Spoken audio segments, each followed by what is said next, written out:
काय ग नरक चतुर्दशी म्हणजे काय ग? अगं सांगितलं ना, श्रीकृष्णाने नरकासुराचा वध केला तो नरक चतुर्दशीच्या दिवशी. आणि या नरकासुराचं प्रतीक म्हणून कारेट नावाचं एक फळ असतं, ते पायाखाली चिरडतात लोक. कडू असतं ते. आणि मुख्य मुद्दा हा की सूर्योदयापूर्वी अभ्यंग स्नान केलं तर यमलोकाचं दर्शन होत नाही असंही मानलं जातं. आई, बलिप्रतिपदेला आपण आपल्या घरातल्या गायी आणि बैलांची पूजा करतो ना? इंदू, बलिप्रतिपदेला नाही, वसुबारसला. आणि वसुबारस हा धनत्रयोदशीच्या आदला दिवस. आणि आपल्याकडे ना प्राण्यांचं महत्व खूप प्राचीन काळी लोकांनी ओळखलंय. अरे म्हणून तर आपल्याकडे प्राण्यांना पूजण्याची प्रथा आहे.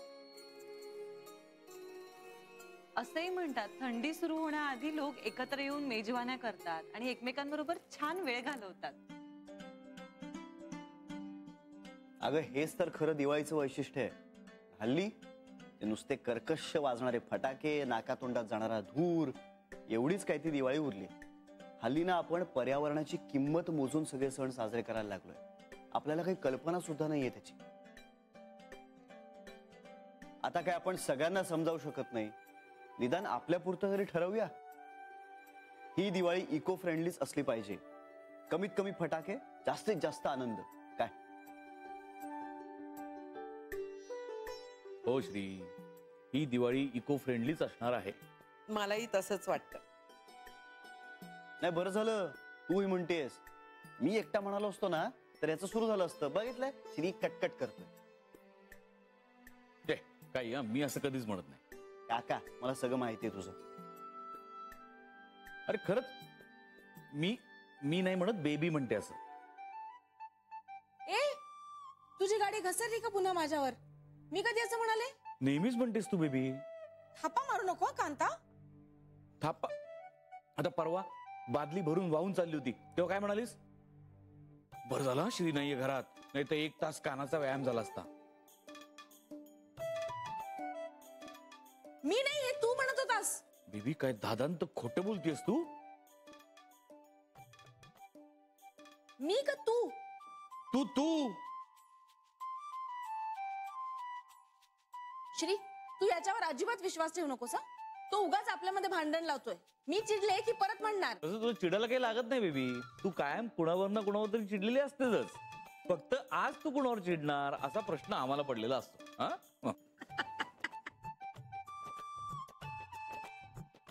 कांता, मी मारे ना तुला. आज माझ्यावर आहे वाटतं संक्रांत. ती तू ओढवून घेतलीस कांता. हो, आ बेल मुझे मार असं चाललेलं असतं तुझं. बघ बघ आता स्वतःला बैल म्हणून घेतेस तू. बघाय ना. नाही बेबी, बैल नको म्हणू स्वतःला.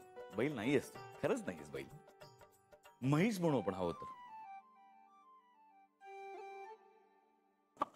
काय हो? कधी पूजा असते करायची गाय वासरूची? वसुबारस. हा, त्या दिवशी आपण तुझी पण पूजा करू बेबी. हा कांता,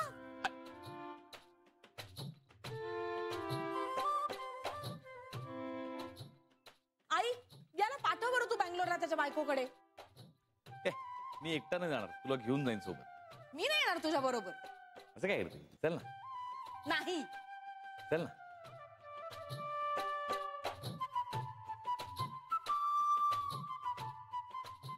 आई, आणि भाऊबीजेचं काय महत्व आहे? मी का साजरी करतात? पूर्वीच्या काळी मुलगी लग्न होऊन सासरी गेली की वर्ष भावा बहिणीची भेटच व्हायची नाही, म्हणून हा भाऊबीजेचा सण. एखाद्या गोष्टीला धार्मिक महत्व दिलं ना की लोक निमूटपणे ते सगळं करतात. म्हणून भाऊबीजेचा मूळ हेतू बहीण भावाची भेट. आणि पुराणात सुद्धा यमी म्हणजे यमाची बहीण. यमीनं यमाला आपल्या घरी जेवायला बोलावलं होतं. म्हणून बहीण भावाला जेवायला बोलावते, स्वतः स्वयंपाक करून त्याला वाढते आणि मग त्याला ओवाळते आणि भावानं बहिणीला भेटवस्तू द्यायची असते.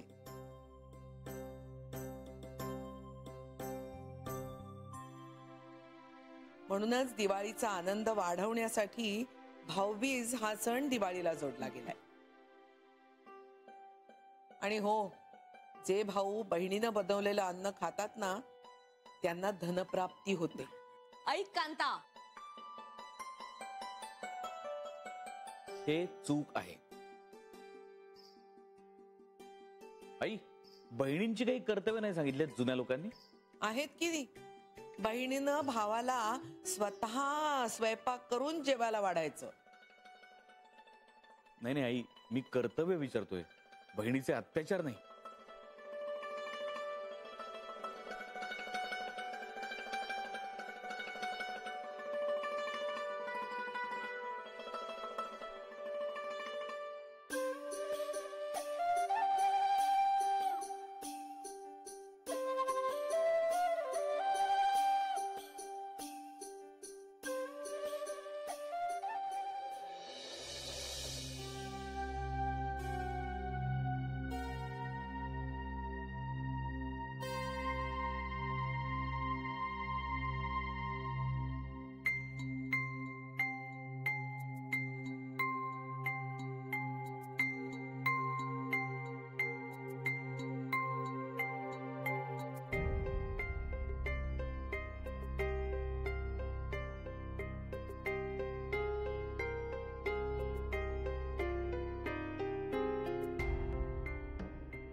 बरं झालं तुम्ही लवकर आलात ते.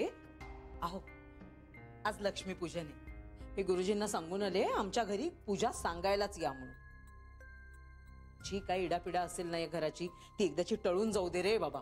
मला लक्ष्मीपूजन वगैरे काही करायचं नाहीये. देवाधर्माच्या कार्याला नाही काय म्हणताय तुम्ही? देवाधर्माला नाही म्हणत नाहीये मी. मग मला तुझ्या बरोबर ना देवधर्म करायचा आहे ना दैनंदिन व्यवहार. माझ्या बरोबर काही करायचं नाही म्हणजे काय झालंय? काय मला मला काय धाड भरलीये का रोग बिग लागलाय मला कुठला? रोग तरी बरा होतो ग औषधोपचाराने. तुझं त्याच्या पलीकडचं आहे. झालं का तुमचं सुरू? सणवार आले ना का काय अंगात संचार तर तुम्हा लोकांच्या मला काही कळत नाही. म्हणूनच गुरुजींना बोलावलंय. म्हटलं ह्या सगळ्यांची एकदाची शांत करून घ्या तुम्ही. तू इथे असेपर्यंत ती शक्य नाही. पांडुरंगा,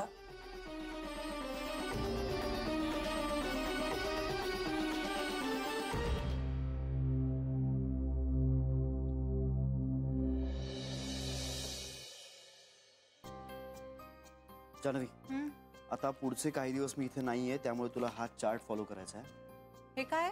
काय काय तुझ्या औषधांविषयी, डाएट विषयी, व्यायामाविषयी सगळं लिहून ठेवलंय. डॉक्टरांशी बोलून लिहिलंय आणि ते माझ्या लक्षात आहे सगळं. काही लक्षात राहत नाही तुझ्या. अरे राहतं. बरं, हा बॉक्स, ह्याच्यामध्ये सोमवारच्या, बुधवारच्या आणि शुक्रवारच्या सगळ्या गोळ्या ह्याच्यात मोजून ठेवलेल्या आहेत. हा, रोज सकाळी वॉकला जायचंय, व्यायाम करायचा, घरी आल्यानंतर उगाच मान हलवू नकोस. मला माहितीये तुला हे सगळं माहितीये, तरी मी तुला सांगणार आहे. हा, घरी आल्यानंतर कोमट पाणी प्यायचंय, त्याच्यानंतर चहा बिस्किट खायचे, फ्रेश व्हायचंय आणि नंतर हेवी ब्रेकफास्ट करायचाय. मग ऑफिसला गेल्यानंतर 11 वाजता फळ खायचंय, 1 वाजता लंच करायचंय, 3 वाजता एक स्नॅक्स खायचंय, 4 वाजता पुन्हा चहा बिस्किट, 6 वाजता एक स्नॅक्स आणि रात्री 8 वाजता डिनर करायचंय आणि झोपण्याआधी ड्रायफ्रुट्स असलेलं दूध प्यायचंय. लक्षात आलंय? हो श्री. काळजी घे स्वतःची. अजून 2-3 दिवस आहेस तू इथे? नाही ग, दिवाळी, मग त्या सगळ्या गडबडीत लक्षात राहणार नाही, म्हणून आत्ताच सांगतो. तू जा शांतपणे, मी घेईन माझी काळजी. आणि हा चार्ट घरी सगळ्यांना दिलेला आहे, गीताला सुद्धा मेल केला. So no cheating.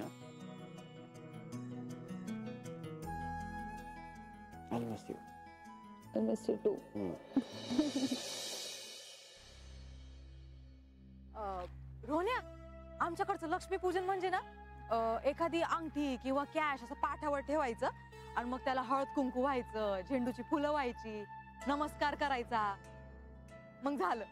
लई छान असतं माहितीये. रोन्या, तुमच्याकडचं लक्ष्मीपूजन कसं असतं रे? थोड्याफार फरकाने असंच असतं.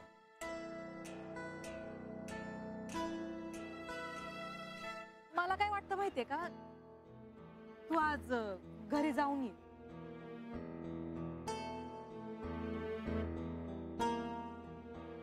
इच्छाच होत नाही माझी घरी जाण्याची. हे असं काय करतोस? आई बाबा आहेत ना ते तुझे. बाबांसाठी म्हणून तर रात्री झोपायला घरी जातो. भीती वाटते का आईनं काय केलं म्हणजे? ए रोन्या, काय बी काय बोलतोस? आता आई काय करणार आहे त्यांना? अगं चिठ्ठीत नाव लिहून ठेवणार होती ना, आमचं पाठवणार होती ना आम्हा दोघांना. तू सोड ना, तू काय धरून बसतो तेच तेच विषय. आणि दुसऱ्या दिवशी पूर्ण नॉर्मल, तसं काही काल झालंच नाहीये. एवढं सगळं केल्यानंतर त्याचा साधा उल्लेख पण नाही. रोन्या, एक सांगू, तू सारखा सारखा त्याच गोष्टीवरती विचार केलास ना तर तुलाच त्याचा त्रास होईल. सोड ना, जाऊन दे. बरं, मोतीचूरचे लाडू खातो का तू? मोतीचूरचे लाडू तुला बनवता येतात? काय येड लागलाय? अरे इथं नाक्यावरती एक मिठाईवाला आहे, लई झाक बनवतो मोतीचूरचे लाडू. तुला आवडत असतील तर घेऊया ना आपण. बघूया. बघूया नाही, तू बी खायचे आणि बाबांना पण द्यायचे. चल लवकर. अगं मला नाही माहिती. अगं पण मला नको. इथंच आहेत ना. अगं पण मला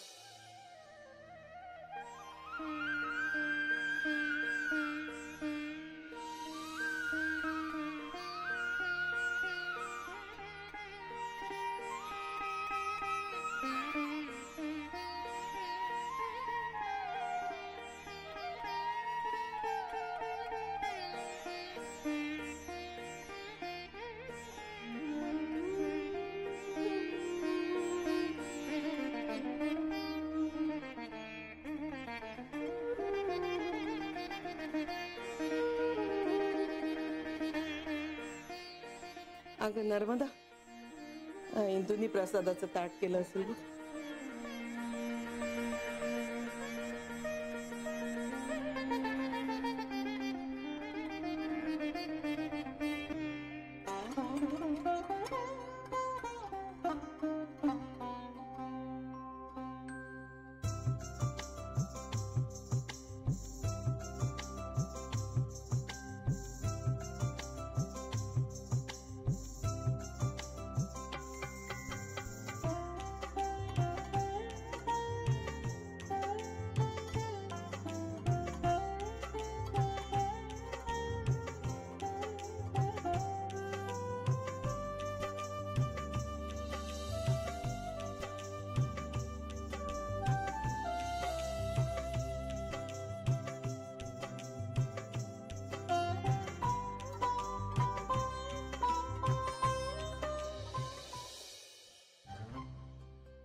अक्कल म्हणून नाही पेंट्याला.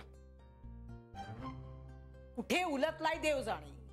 ऐन सणाच्या दिवशी कशाला कुठे बाहेर जायला हवं होतं. अशाने लक्ष्मी थांबेल का घरात? अरे घरातल्या लक्ष्मीला नाही पण निदान खऱ्या लक्ष्मीला तरी मान द्या, तरच टिकेल ना ती घरात. अरे तिच्यामुळेच तर चाललंय सगळं. ही आहे ना म्हणून आहोत आपण, नाहीतर काय सगळा ठणठणाटच आहे ना. जरा करावं देवाचं. लक्ष्मीला पण वाटलं पाहिजे ना की बाबा घरातल्या माणसाला अगत्य आहे आपलं. अगं बाई, अहो अहो, तो नाही निदान तुम्ही तरी लक्ष्मीचा मान ठेवा. घरात 18 विश्व दारिद्र्य आहेच, जरा जोडीने पूजा करू, त्यामुळे तरी लक्ष्मीची पावलं टिकतील ना घरात. त्या गुरुजींचा पण पत्ता नाहीये.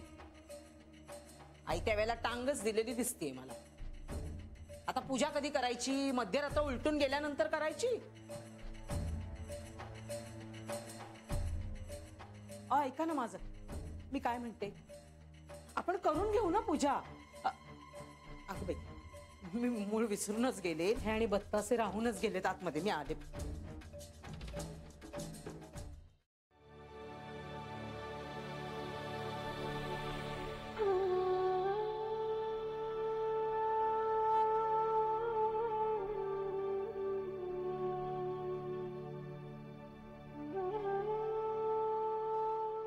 लक्ष्मी माते, तुला त्रिवार वंदन. क्षमा कर माते, पण ह्या बाई बरोबर मी कुठल्याच पूजेला नाही बसू शकत. तुझा अपमान करण्याचा हेतू नाही ग बाई, पण हिनेच घरच्या लक्ष्मीला झिंजा उपटून घराबाहेर काढलं. उंबऱ्यावरून माप ओलांडून घरात सुद्धा येऊ दिलं नाही त्या पोरीला. कसं विसरू मी हे सगळं?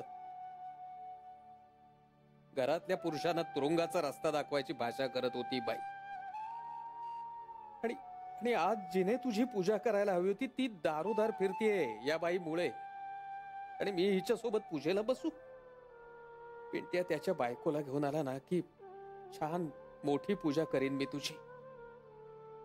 पण आता या बाई बरोबर ना पूजा, ना सणवार, ना संसार, काहीही शक्य नाही मला. क्षमा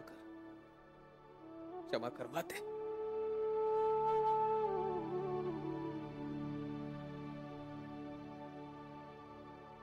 मला वाटलंच तुम्ही माझ्यावर जरी चिडलात ना तरी देवावर राग काढणार नाही. चला आपणच पूजा उरकून टाकूया. उगीच गुरुजींच्या डोंबलावर दक्षिणा मारायची काही गरज नाहीये. आणि मला माहितीये पूजा काय असते ती. हा मी अहो आता काय झालं तुमचं? मी तुझ्या बरोबर पूजेला बसणार नाहीये. झालं का तुमचं सुरू पुन्हा? घटकेत बदलता तुम्ही. तुमच्या या अशा वागण्यामुळेच पिंट्या बिघडलाय, कळलं ना? एक बोलणं नाही तुमचं. जरा स्थिर व्हा तुम्ही, तरच ते पोरग तसं वागेल. असंही फुकट गेलाच आहे म्हणा. आता अजून काय काय बघायचं बाकी राहिलंय कळत नाहीये मला. अहो मी हात जोडते तुमच्या समोर. सणावाराचे नका हो असे वागू. देवाधर्माचं करायला कसली आडकाठी करताय? चला बरं पूजेला बसूया आपण. उगीच काहीतरी डोक्यात घेऊन बसू नका तुम्ही. तुला एकदा सांगून कळत नाहीये का? असं काय? जरा हळू ना. लोक काय म्हणतील? लोकांची काळजी तू कधीपासून करायला लागलीस? हं? आणि काय लपवायचंय काय दुनियेपासून? आमचे वाभाडे तर काढून झाले जगासमोर, आणखी काय लपवायचंय? तुमच्याशी बोलण्यात ना काही अर्थच नाहीये. सणवार वगैरे काही नाहीच तुम्हाला. बरं ठीक आहे तुम्हाला नाही ना बसायचंय पूजेला, नका बसू. पण मग निदान चांगल्या दिवशी असं अशुभ तरी बोलू नका ना. आधीच एक तर काय 7:30 लागली मागे देवास ठाऊक. त्यात नवीन आणखीन काही नको ग बाई मला. राहू देत, करेन माझी मीच आपली पूजा. बाई ग लक्ष्मी, काही सांभाळून घे ग मला. एक तर कमरेचं झालंय काटा ढिला.